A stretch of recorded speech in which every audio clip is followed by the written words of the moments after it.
কম বয়সেই মনের জোর থাকে প্রবল। সেই সময় যে কাজ করা যায় বয়সের ভারে কিন্তু তার সম্ভব হয়ে ওঠে না। তাই অনেক ক্ষেত্রেই বৃদ্ধ বাবা মা সন্তানের কাছে বোঝা হয়ে ওঠেন। জীবনের শেষ লগ্নে পৌঁছে যখন বৃদ্ধা অবস্থা উপস্থিত হয় তখনই প্রয়োজন হয় ভরসার। কিন্তু তখন যদি কেউ পাশে না থাকে, এই দুশ্চিন্তায় যেন বৃদ্ধ বৃদ্ধাদের কুড়ে কুড়ে খায়।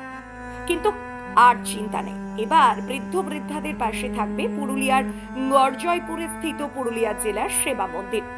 নববর্ষের দিন তারা বৃদ্ধাশ্রম স্থাপন করলো জয়পুরের দেশশ্রী ক্যাম্প এলাকায়।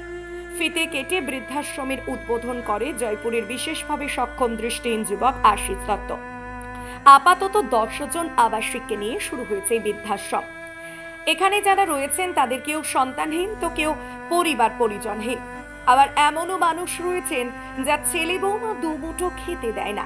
তাই এই বৃদ্ধাশ্রমের আবাসিকদের থাকা, খাওয়া, চিকিৎসার যাবতীয় খরচ বহন করা হবে বৃদ্ধাশ্রমের পক্ষ থেকে। আপনারা প্রত্যেকেই জানেন, আজ পয়লা বৈশাখের দিন জয়পুর দেশি ক্যাম্প চত্বরের ভিতরেই পুরুলিয়া জেলা সেবা মন্দির বৃদ্ধাশ্রমের শুভ সূচনা হলো। এবং এই বৃদ্ধ বৃদ্ধা যারা এখানে এসে বসবাস করছেন তাদেরকে আমরা রেখেছি।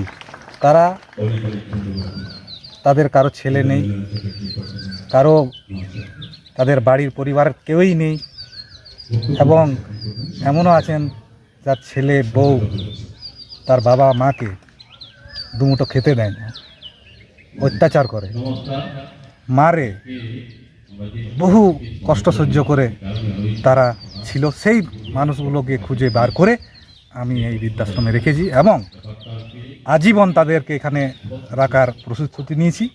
এবং আমি যতদিন বাঁচব তাদের নিয়মিত পরিচর্যা, থাকা খাওয়া থেকে চিকিৎসার দায়িত্ব নিজের কাঁধে তুলে নিয়েছি। এখন কতজন আছে?